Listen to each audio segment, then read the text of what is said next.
This is ClueCon Weekly, the official Free Switch web show produced and broadcasted directly from Free Switch. ClueCon Weekly features live updates from the Free Switch developers and presentations from various pioneers of communications technology. ClueCon Weekly is brought to you by Free Switch Solutions, the official consulting firm of the Free Switch open source project. Get help from the experts. Visit freeswitch.com. ClueCon, the premier technology conference for telecom, WebRTC, IoT, and all things maker. ClueCon is held every year in Chicago, Illinois, and offers an all-day hackathon and 4 days of technology-rich presentations from developers around the world. Learn more at ClueCon.com or call 877-748-CLUE. Welcome to ClueCon Weekly. Today is February the 22nd. Today we'll have Emil Ivov and George Politis, and I just probably murdered his last name, joining us from the Jitsi project in Atlassian. So they're going to be talking about some of the new features in the Jitsi video bridge, like their new bandwidth estimation and adaptivity algorithms that they've got in there. So you guys hang out for that. Next up, we've got Mr. Brian West. He wants to talk about a few things. How you doing today, Mr. West? I'm doing pretty good, Ken. So I'd like to talk a little bit about a little GoFundMe we're running right now. Allison Smith is going to be recording the entire Free Switch sound set. We've already raised half the money. We're raising the other half on GoFundMe. Anybody that donates $100 or more will get a free 8 kilohertz Allison voice license for Linux from Kepstrel. So check it out. The link will be below, and you guys can go donate. And that's it, Ken. All right, cool.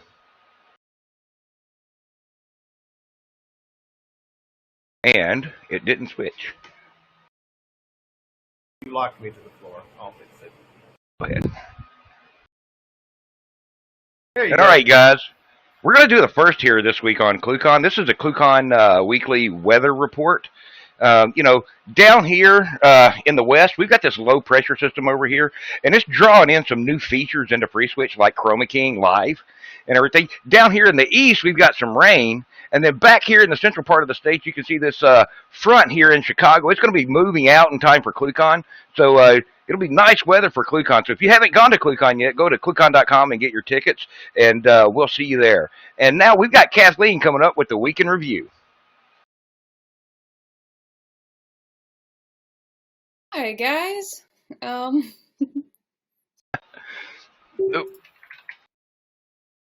It's been a pretty exciting week in the code, and you'll be able to see some of these awesome updates and in the release notes coming up on the website. A couple of reminders and a couple of announcements. The speaker sign up for ClueCon is open right now, and speaker submissions will be closing on May 1st this year to accommodate some of the scheduling we have to do. That's a pretty big change from previous years, so be sure to keep that in mind. And when you register, go ahead and book your hotel room. You don't want to forget and wait until the last minute and end up without a room, so don't forget to do that. We're staying at the gorgeous Swiss Hotel. Beautiful views, great rooms. We love the hotel. It's been great. And our guests next week hail from Europe. Keep an eye out and make sure to join us next week for Bogdan from OpenSips. If you would like to be a guest on the ClueCon Weekly, please send us an email at ccw@cluecon.com, and we'll get you on the schedule. And that's it for me, Ken. All right, cool. Thank you very much, Miss Kathleen. So this week, guys, we've got Emil, Ivov, and George, and they're going to be talking about a few things with Jitsi. For you guys that don't know Emil or George, they've been around Jitsi for quite a while now. Emil's been working on it for several years, and they joined Atlassian a couple of years ago, and things are keep going forward. Emil, sir, how you doing today? Very much, Ken. Oh, thank you for unmuting me. So I'm doing great. Apparently, still haven't learned how to use video conferencing software. But other than that, I'm really great. Very happy to be here. Thanks for having us. Cool. And George, thank you for being here today. How are you doing today, sir? Thank you for inviting me. Thank you for having us here. It's going great, and it's a pleasure to be here with you guys to talk about exciting stuff. So Emil, I understand that you guys have some new features and stuff that you guys want to talk about today. Yeah, any chance we get. So let's give some context here. Probably worth reminding to people that in general, when you're doing video conferencing, there are a few major ways to do it. One of them is completely worthless. This is when you do peer-to-peer full mesh. So we're not going to talk about that other than to say that it's worthless. And then you have two valid approaches, which are one, mixing everything. That's what FreeSwitch does, and that's what we're currently using. And the other one is routing everything. And they both have pros and cons. The advantage of doing it the FreeSwitch way is that you can talk to most of the dedicated video equipment that's out there, and you can just send a single stream, which is what these devices are generally ready to handle. You can easily send it to YouTube.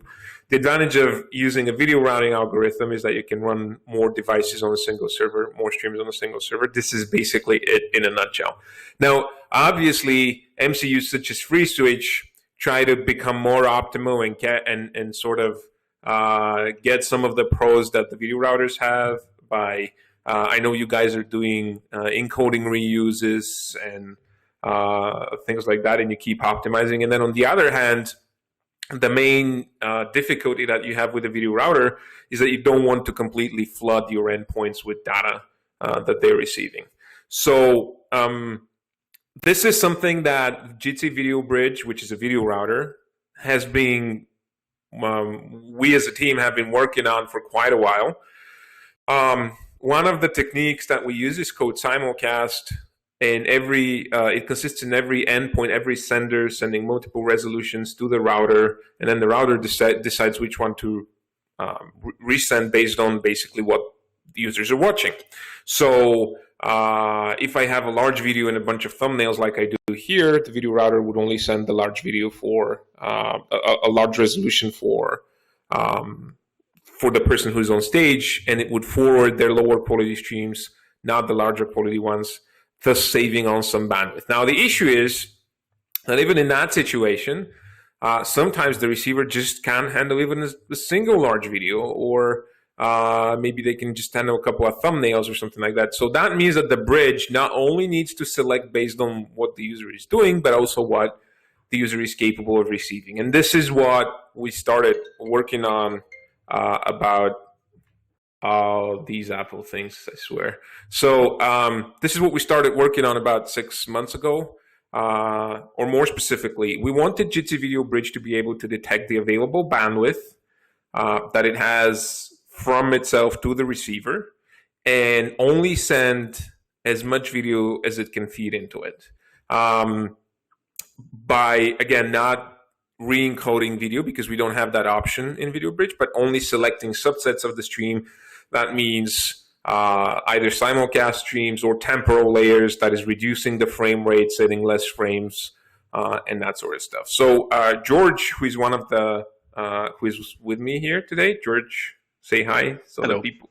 Yeah. Thank you. He has been one of the main people involved in this. It's been a lot of hard work. So let me show you how this works, actually. Hopefully it would make things a little bit clearer. Ken, would you be able to switch to my desktop? Yes.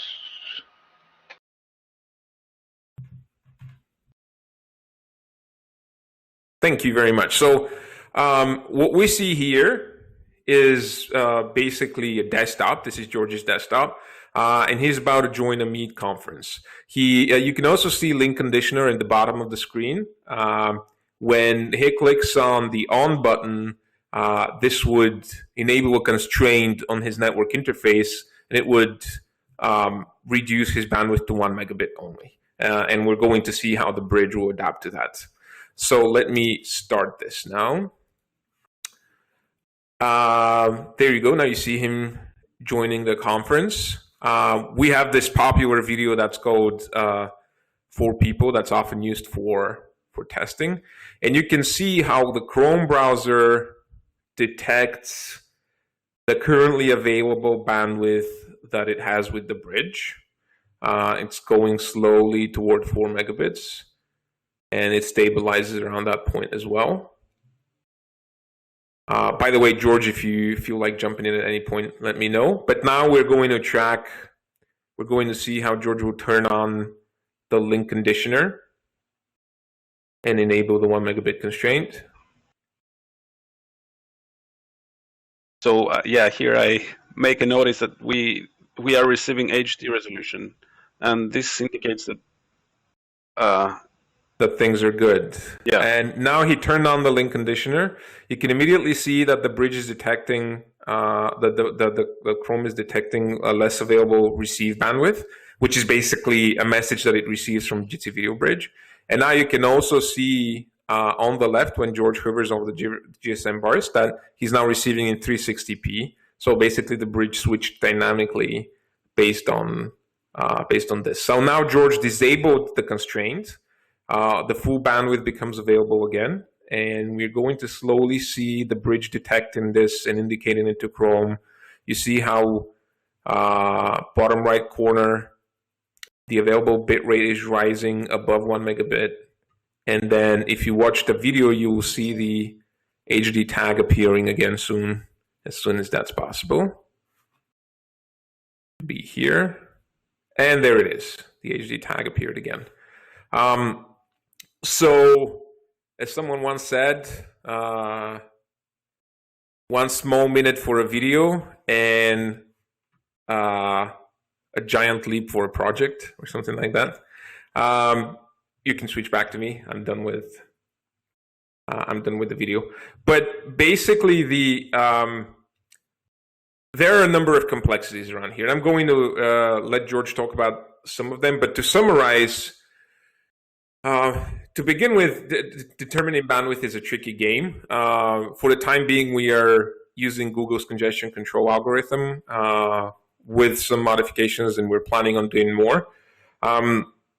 And then on an SFU, on a selective forwarding unit, a video router, you have very limited ways of reacting to changing bandwidth. So when you're something like FreeSwitch, for example, you own the encoder that sends stuff out to receivers, which means that you can, as you detect changes, you can go and say, hey, encoder, I now need you to compress more, and I need you to send me a lower resolution, and know of that. It's not easy, but you know what you want to do. Now, when you're a selective forwarding unit, you have a bunch of streams, and you have to choose based on active speaker. What is it that you want to do? And they are all coming at variable rates. It's not, you can't just cap them with a single constraint, with a single limit. You have to go and select. Well, actually, I'll select as let's say I'll select a thumbnail 15 frame per second layer for everyone. If after I've selected this, I still have available bandwidth, I'll maybe add a higher quality layer for the onstage speaker, then potentially increase the resolution of the thumbnails again, or the frame rate, then the onstage speaker again. So all of this is very tricky, because we don't even know at this point which is the best way to do it. So this is still in process of active evaluation for us. We have just finished the coding, and we're about to deploy this stuff on our public deployment, which is MeetJitsi, that we use for experimenting with all of our latest and greatest things. And once we do that, we hope that we'd be able to make even more informed choices about how to best adapt to incoming bandwidth. But this is basically the first thing that we wanted to talk about in a nutshell. And before I throw it over to George, do you guys have any questions maybe around here? Does that make sense? Yeah, I think it makes sense what you're doing there, Emil, and that's pretty cool stuff there. Now, I know also that you guys, you guys are using congestion control there instead of trying to using that in addition to sending multiple streams out of Jitsi. I'm sorry, can you repeat that, please? Don't you guys also use the stream multiplexing thing where you guys will send 3 or 4 different bit rates of video from the endpoint?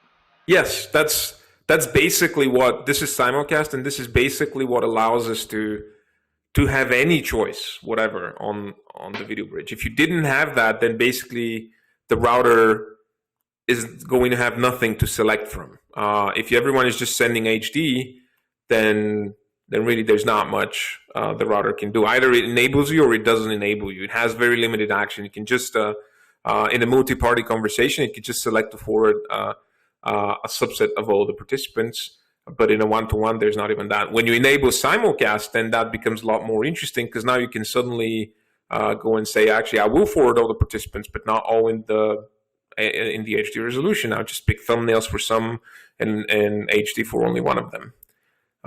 So this is indeed one of the important things. And there are a few others there, like scalable video coding. Most of the videos come encoded in multiple temporal layers, which means that they have in multiple frame rates, and the video bridge can select to only forward 7 or 15 frames per second for certain participants. And again, all of this is based on the bridge having a good evaluation of the bandwidth on the link between it and the receiver. And that's actually, I assume that's also what FreeSwitch is doing, similar bandwidth estimation. So George, would you like to talk a little bit about the Google congestion control algorithm? Yeah. First, I would like to say that right now we are not leveraging the temporal scalability, because if we do that, so the way it works, it would drop packets from higher tempo. So you forward a stream, and this is a scalable stream. VP8 has temporal scalability. So what you do there, is that normal? No, that was actually my phone because I forgot to mute it. Sorry. Oh, okay. I thought it was coming from somewhere in the office. Okay, so yeah. So when you have a temporal scalability in a stream, you drop a few packets. You drop the packets. You might decide to drop the packets from, let's say you have 3 temporal layers in a specific stream. You might want to drop the higher temporal layer. But by doing that, you create gaps in the sequence numbers. So you have two or three ways to deal with that. You can either rewrite the sequence numbers so that the receiver doesn't see the losses, but that has several complexities. The other thing that you can do is I'm sorry, I lost you for a moment. Can you hear me? No, we can still hear you. Yeah. So the other thing that you can do is what's the other thing that you can do? Emil, do you? I'm concentrating on the fact that you need to stop and start your video, although I think it's clear now. Yeah, it's confusing. Can you actually see me? Because I'm yeah, we're getting a bunch of packet loss from you, so it looks like we're missing keyframes. And yeah, we're seeing an impressionist version of you. George. Yeah, and I cannot really hear you very well. I hope you guys hear me. So anyway, there are some complexities in employing temporal scalability that we need to solve. We are most likely going to implement transport wide CC and send side bandwidth estimation in order to not have to rewrite the sequence numbers that at one point has led us to think about implementing a very small frame buffer into the bridge, and that's going to add some delay, and we don't want that. So transport wide CC and send side bandwidth estimations seem to be a good way to move forward. And a prerequisite to implementing temporal scalability and spatial scalability with VP9. So we want to do that soon. Then about the Google congestion control algorithm, it would be better if we had if I could share some slides, because this is even the intuition behind it is quite elaborate, at least for me. I'm sure most of you are familiar with it, however, because we are running on Chrome, and this is the congestion control algorithm that we are running on right now. So basically, you have a loss-based controller. It's split into two parts. You have a loss-based controller that, since we're talking about the bridge right now, the loss-based controller is running on the bridge.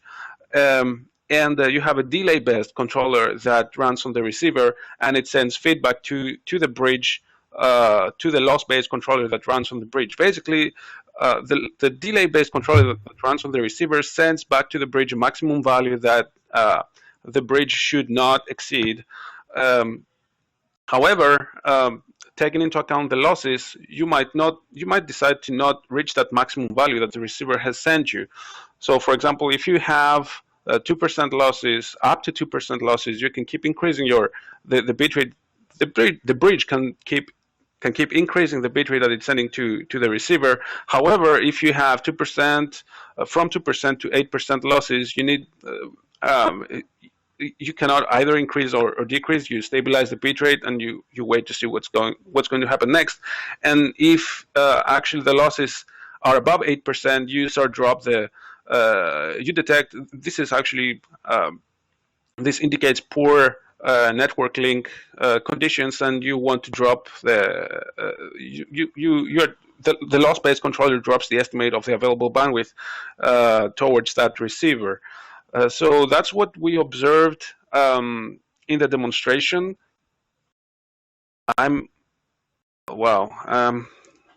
Yeah, I cannot. I was not seeing my face on my video. It's really bad. So I'm sorry for that. Can you hear me at least? Yes, we can hear you, George. Okay. So that's what we observed in the demonstration. By limiting the link capacity to 1 megabit, the loss-based controller in the bridge dropped its bandwidth estimation, and the bitrate allocation algorithm that it has, it decided to forward only low-quality stream to that receiver. So the question is that when congestion clears, what do you do to detect that the congestion has cleared? So what we do is we are sending, we're probing for bandwidth, and the way we do it is we are duplicating media packets over the RTX stream. So in case we incur congestion because of our probing mechanism, it's not going to be as bad because we are duplicating the media packets. So the receiver is going to hopefully recover some of the lost packets through the duplication. Now, let me clarify that a little bit, George, because that actually I think is one of the more interesting things. And so just to explain that in a simpler way, when the bridge has dropped your bit rate because it detected that there's congestion, and congestion is sort of easy to detect because you have a lot of packet loss, you have a lot of jitter. You want to know, okay, I've been sending low quality long enough now. I am ready to switch back to higher bit rates. And the only way you can know that you can actually send more is to actually send more. There's no way you can just, there's nothing on the internet that lets you know, hey, tell me what the available bandwidth is from here to there. That doesn't exist. So in order to know whether a certain bit rate will be sustained, you have to be sending at least that much or around that much bit rate in order to know if that will work. So what George just explained is that we basically take the video stream and, actually, one more thing. If you are going to send more, however, remember, you don't know if that's going to work. So if it turns out that you still don't have the available bandwidth, you're running the risk of ruining everything just because you wanted to try.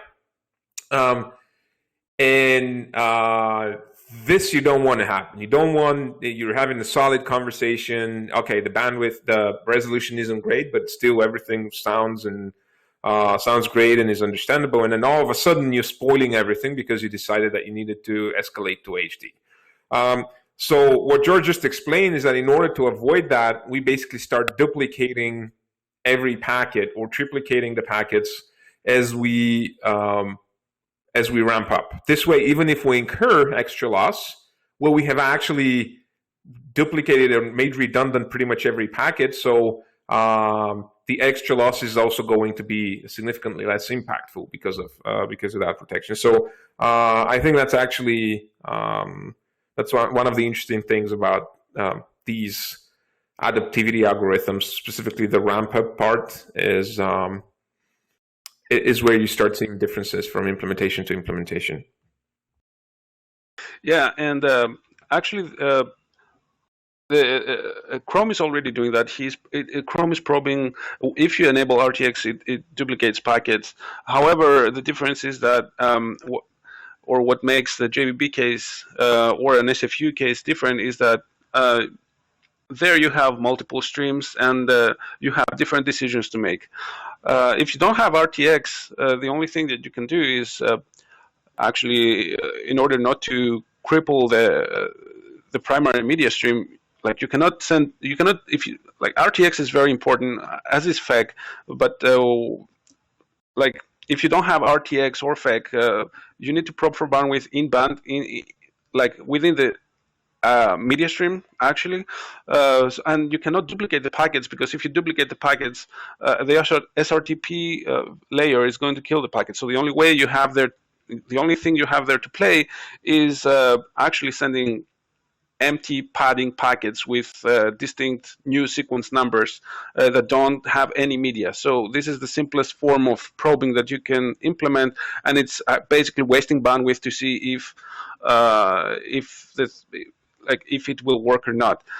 Then you have RTX, and you can duplicate packets over the RTX stream because it's a different sequence number space. And then you also have FEC. You might want to play with FEC, and in case you don't have RTX, or you might have a combination of RTX and FEC, and protect media packets with forward error correction. And hopefully, if you lose some packets, forward error correction will come in and like make up for the lost packets. Yeah, again, the thing that's different with the JVP is that it has a bunch of streams to play with. It doesn't have a target encoding bitrate that it can adjust. So the problem there, like, it's formulated differently, and you have different ways to play with. Thanks for that, George.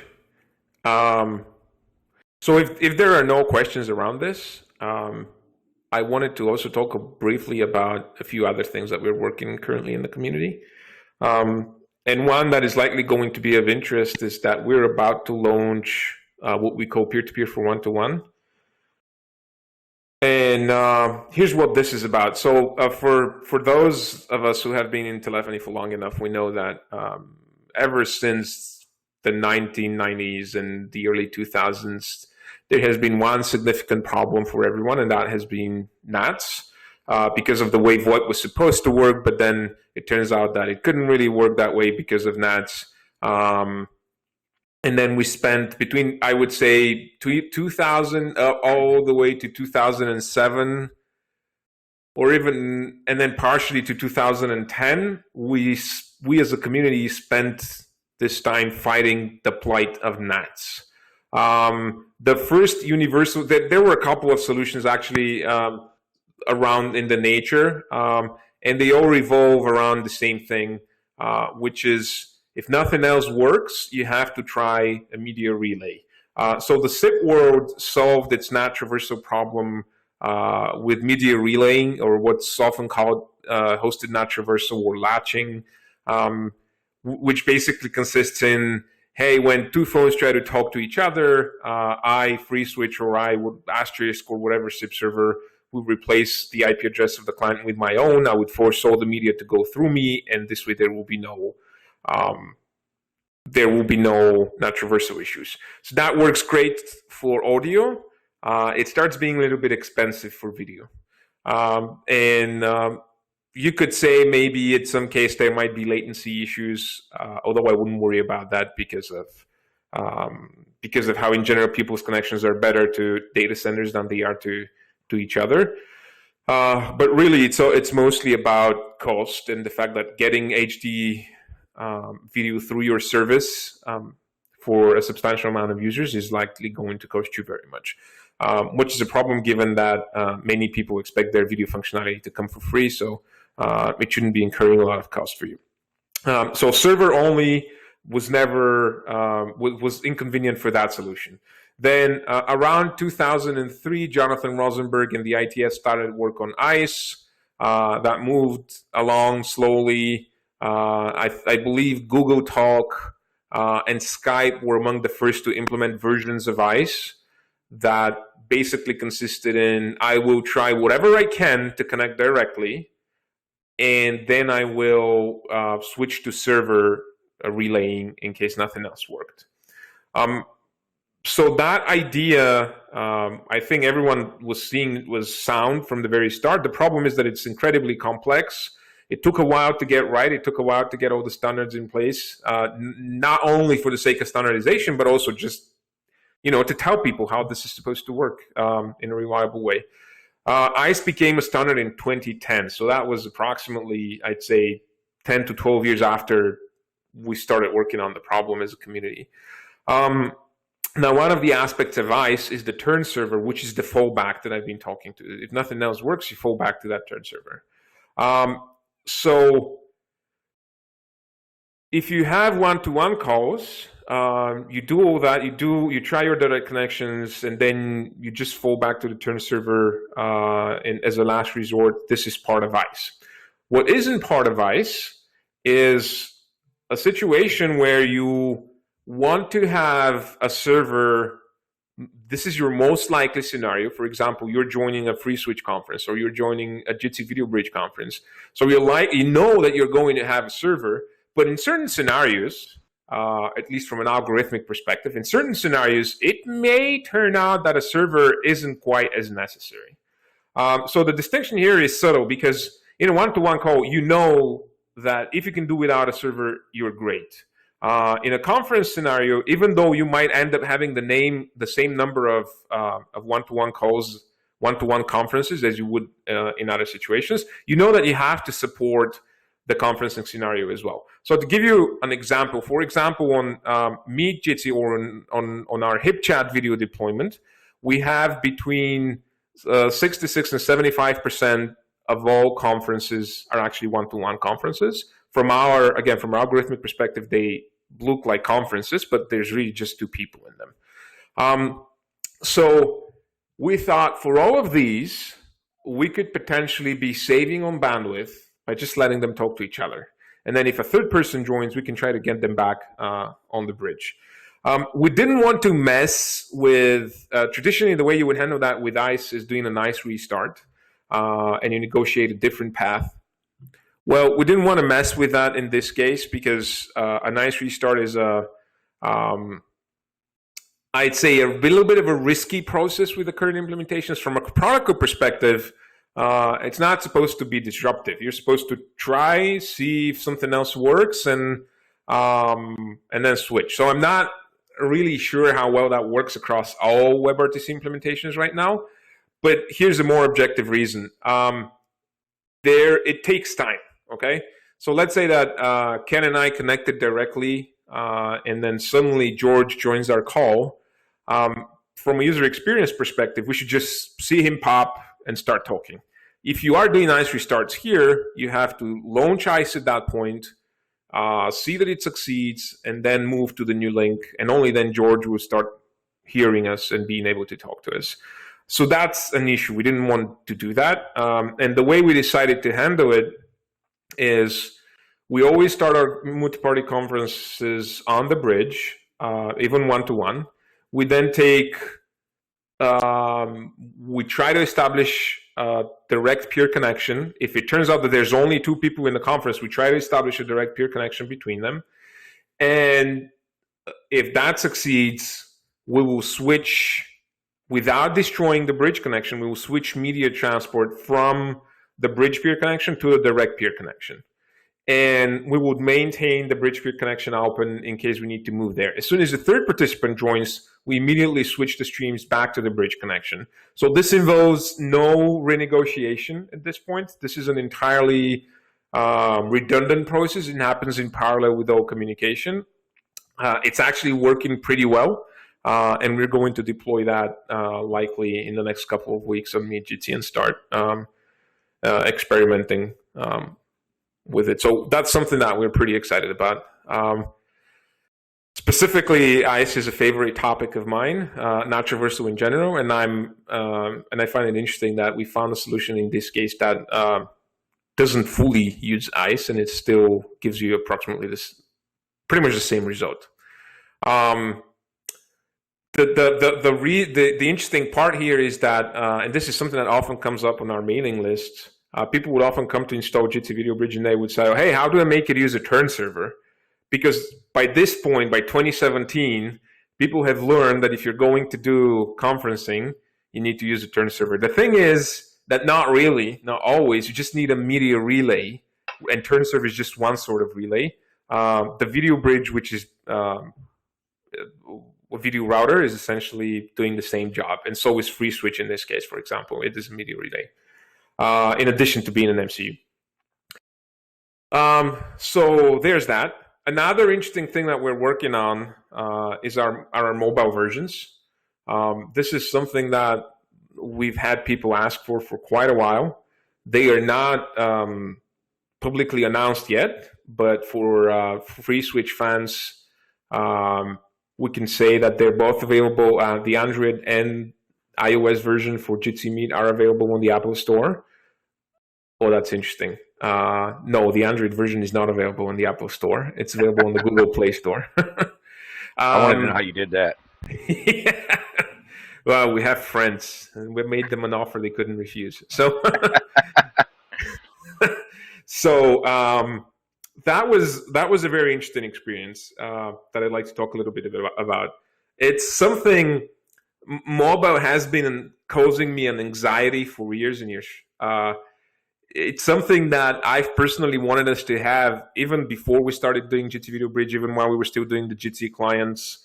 We wanted to have a mobile version.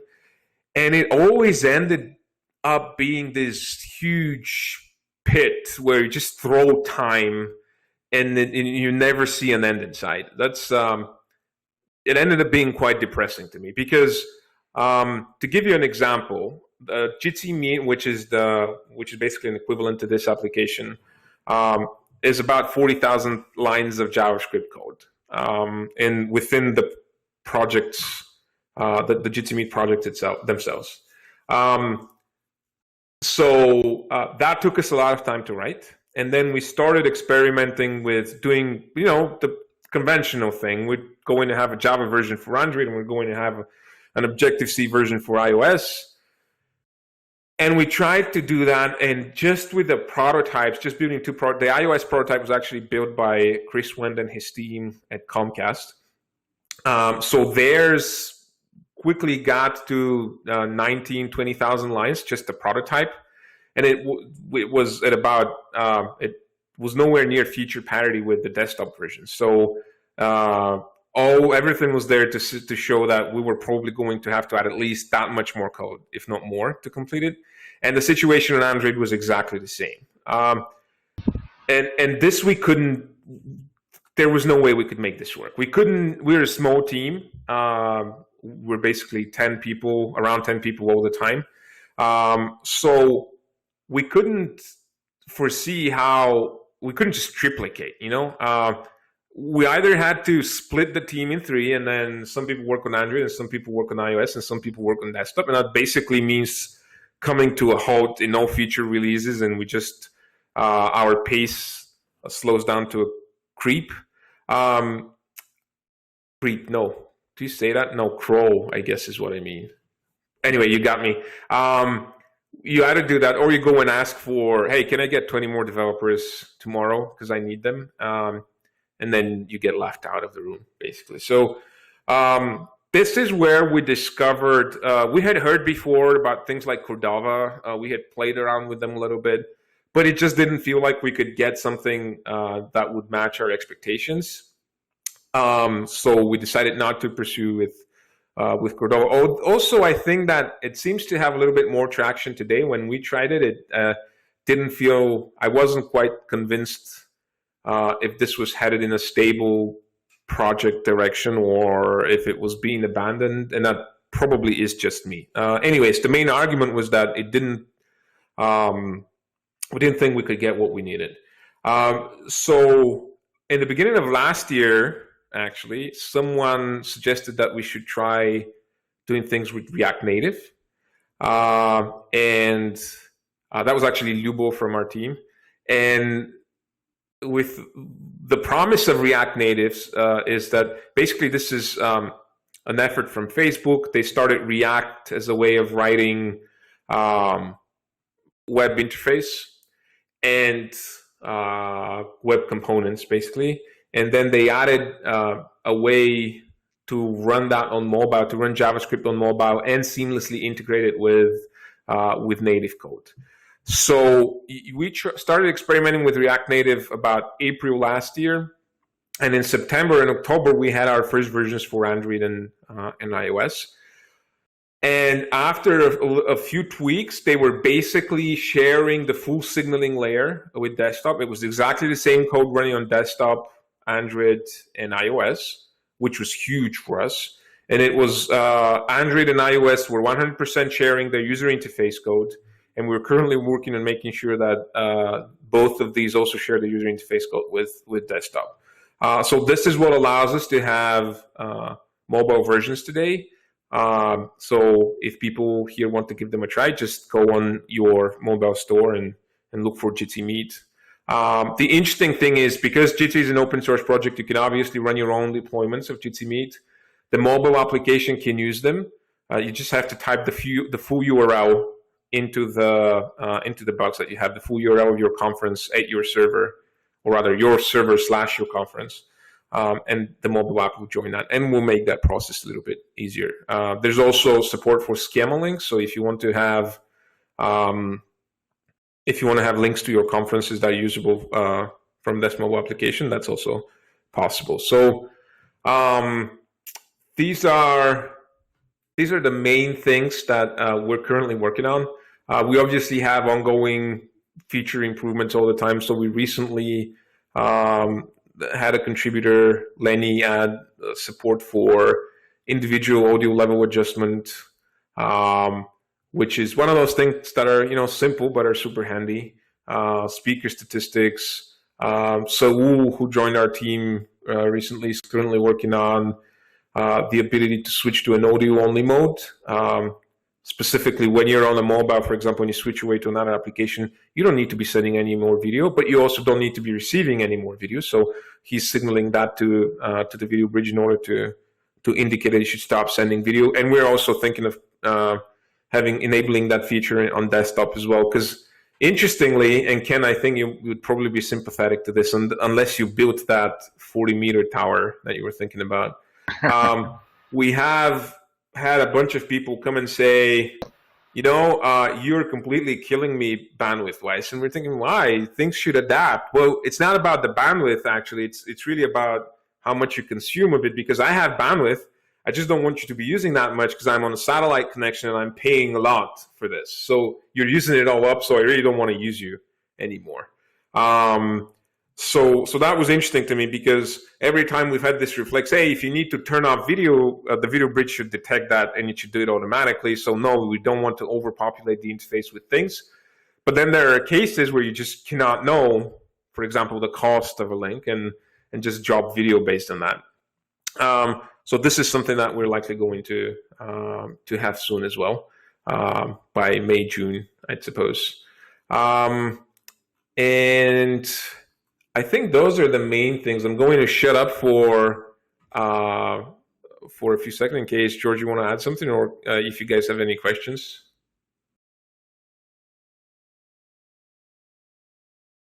I'll go ahead and ask you a question, Emil. So on the, you're talking about on the UI there, mm-hmm. and you don't want to put all these options in there necessarily because it does clutter it up, mm-hmm. right? But then, you got to have some in there. How did you guys go about deciding what to include and what not to include? That's so we had. I don't think that we have a great algorithm, but we have something interesting. So as you pointed out yourself, Jitsi is the open source project that is currently maintained and developed by Atlassian. And one of the reasons that Atlassian does that is that it's integrated in Atlassian products such as HipChat. So interesting enough, when you add Jitsi Meet into HipChat, there are a bunch of things that stop making sense. For example, Jitsi Meet comes with a chat component so that people can exchange text during the meeting, and that just doesn't make sense in HipChat, because you come from a chat application, you end up in a video window, and then you have another chat in there, and sort of like an almost inception. So it was obvious that we had to remove that, and there were a few other things that we had to get rid of. And frankly, HipChat has some very, very talented people working for it, including product managers and designers, and they're extremely rigorous about keeping in mind, why is it that people use HipChat? Would that make sense for them in that case? And if not, then we're not going to have it. Now, I'd say that having that sort of reasoning is significantly more difficult for projects like FreeSwitch or Jitsi, where you're trying to accommodate a maximum number of users. You're not just a startup that satisfies a single use case. You're a technology, and you want your technology to be adopted by as many people as possible. So I'd say that the right answer for projects like yours and ours, Ken, is to just say, we're going to be reasonable about things. We're not going to be very conservative and maybe add more features that make sense, but we're also not going to make it easy for people to remove some of those features when they don't make sense for their use case. I'd say that this is my rule of thumb from the perspective that we are in. Well, yeah, I mean, then what do you say to the users out there? And this is just from you guys, and feel free to kind of gloss over this one. But how do you tend to address that when you start getting feature requests for edge cases? Hey, the UI doesn't have a checkbox for this or for that or the other, and knowing that that's what I call an edge or a corner case. It's not something that 99% of the people are going to use. Well, obviously, I'm sure you're doing that too. In a lot of those cases, it's easier to just say, we don't have time for that. If you want to do it, contribute it. And that filters a significant chunk of projects, of requests, because it obviously, if something is just a whim, no one's going to spend the effort for it. The problem is that it might filter some valid feature requests. So I'd say that the principle that we apply very scientifically is just letting people complain for long enough, and then the strongest survive. If features are being asked for over and over again, then we end up integrating them. So here's a good example. We had people asking Jitsi, hey, we want to have a raise hand feature. And I found that incredibly unnecessary. We support conferences up until several tens of participants, but people generally use this for up to 20 participants per conference. And in a 20-people conference, I thought raising your hand is unnecessary, because you just have to actually literally do this, and everyone would see you. But it turns out that this was a very personal opinion, because more and more people were asking about it. Eventually, one of our developers went and did it on a hackathon and said, well, here's the raise hand feature. And grudgingly, I said, okay, that would be sort of asshole-ish from me if I just say no now. Okay, so let's leave it in and see what happens. And looking at the statistics that we have on Jitsi Meet right now, I think it's used on average twice per every conference call. And that really blew my mind. And that's a great case for something where the user is not you, and your preference does not coincide with that of the majority of the users. So in this case, what won the game was the fact that people were repeatedly asking about it. And I guess you can push back, and that's fine. But at some point, you just have to notice that certain features keep coming back again and again. So there might be something to them, I guess. Does that make sense? Yeah, no, that makes total sense, because and your answer with it's open source, so contribute a patch, or as we like to say, hey, pull request welcome. And then sometimes we get features, and then sometimes we just run across stuff, and like I ran across a chroma key library, and then next thing I know, Tony's like, hey, check this out. So, so you end up with stuff like that, and then you end up maybe sometimes spending more time than you wanted to on a feature, but you do it because it was cool. Anyway, Yeah.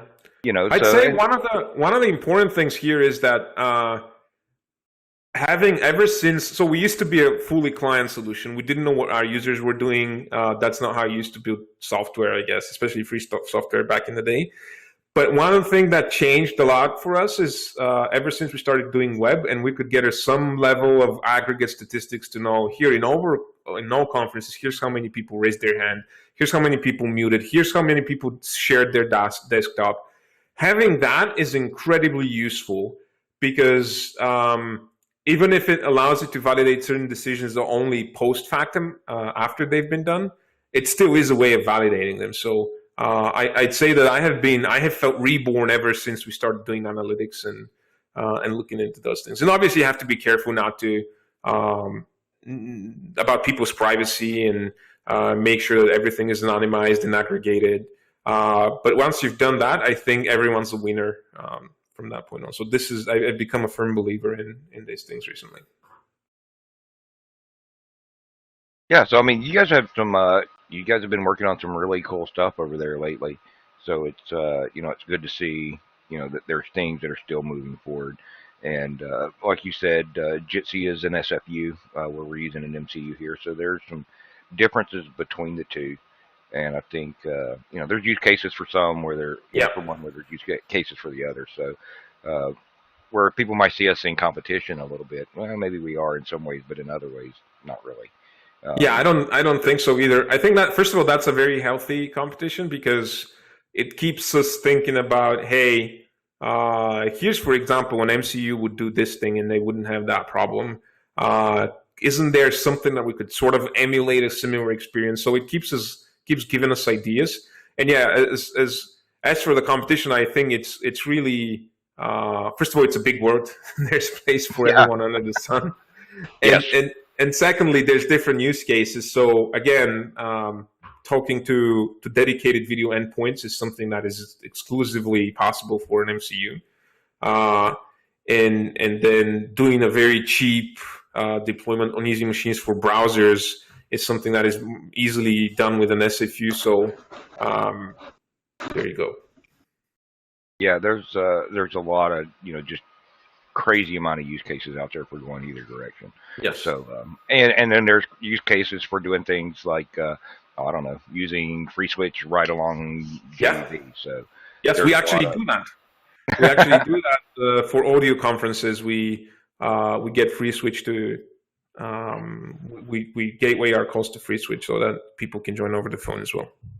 Yeah, so that's a perfect use case for it right there. So there's a lot of overlap. I mean, it's like when people ask us what's the difference between FreeSwitch and OpenZips or Comet Elio. So similar in the SIP world, but different enough that there's a lot of joint user cases there. Yes. So exactly. So anybody have any questions for Emil or George while we've still got them here? We're bumping up against the hour, so I want to give everybody a chance to get their questions in while they can.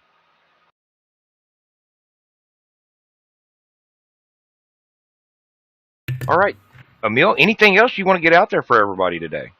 I want to. I really like your Allison idea. I'm going to go and donate right after this call. Good job, you guys.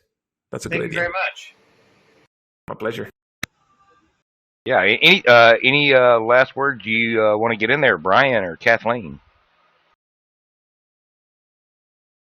Emil, can we count on you to make it to ClueCon? I will do everything that's possible. I really like ClueCon. I enjoyed the Swiss Hotel a lot last year. The audience is amazing. The attendance is amazing. So I would very much love to be there. Awesome. And if you can't make it, Emil, you stay home with the kid and send the wife. Okay, I'll do that. Yeah, I mean, we had, I got to meet Emil's wife. For you guys that don't know, you might want to watch last week's video. We had a bunch of women in VoIP here. Emil's wife is very, very talented technical person, and she also works at Atlassian. So you guys go back and check that out. Kathleen, do you want to get in who we've got on coming next week again, real quick? Sure. Yeah. Keep your eyes out. We have Bogdan from OpenSips joining us. So mark your calendars. All right, guys. Well, thank you, Kathleen, for that. Don't forget, guys, go to ClueCon.com and get all the information there. Emil, George, thank you guys very much for coming in this week. We greatly appreciate it. Look forward to possible seeing you guys at ClueCon. So don't forget, guys, check out the post from Brian and Kathleen on Twitter for the Allison GoFundMe. You guys can help us out there. I think we're making some progress on getting that goal funded. So any help is greatly appreciated there. For you guys that are watching on YouTube, don't forget to click that subscribe button below the video.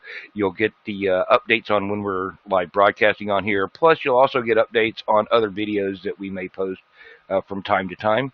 And also, you can check out the Free Switch channel there, or follow us on Facebook, like us on Twitter, and you'll get all the announcements on who we've got coming up in the current weeks. So hang out, check those things out, and we'll see you guys next week. Thank you. You've been watching ClueCon Weekly. Tune in every Wednesday at 1 p.m. Eastern Time, or visit us online. Please follow the Free Switch team on Twitter and Facebook by visiting our site at freeswitch.org.